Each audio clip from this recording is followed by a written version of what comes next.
I mean, when we think about what's happened in Afghanistan in the last year, but since the fall of Kabul, it's just been a sliding human rights disaster. Essentially, the developments at the end of last year, the banning of women from working for non-governmental organisations, the banning women from essentially public life.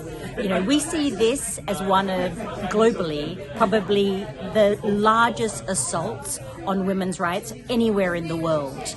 And that's really saying something, because there's been a global assault on women's rights. But Afghanistan is a whole new level.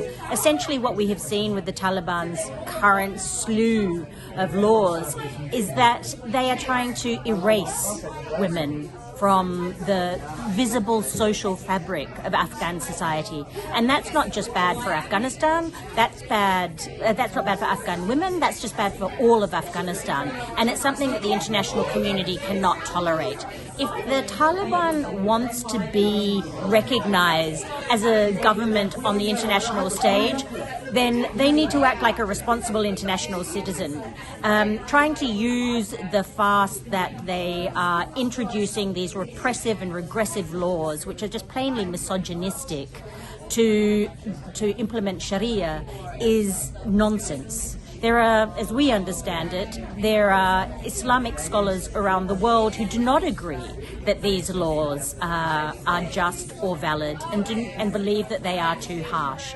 The fundamental human rights element of this is that these are in violation of international law, and the Taliban, the international community must not give the Taliban a free pass just because they are difficult to access. Just because they're a difficult interlocutor does not mean that they should not be held to account. So we're calling on the international community to make sure that they keep the pressure on the Taliban and ensure that we continue to document all of the abuses that are taking place. Because when there is a chance, this time, there should be justice and accountability for each of the Taliban leaders who is involved in actually creating this architecture of repression. And of course, the human rights violations, as Europol states, do not just are limited to women only. It's the media, the ethnic, religious minorities. So how do you look at Afghanistan as a humanitarian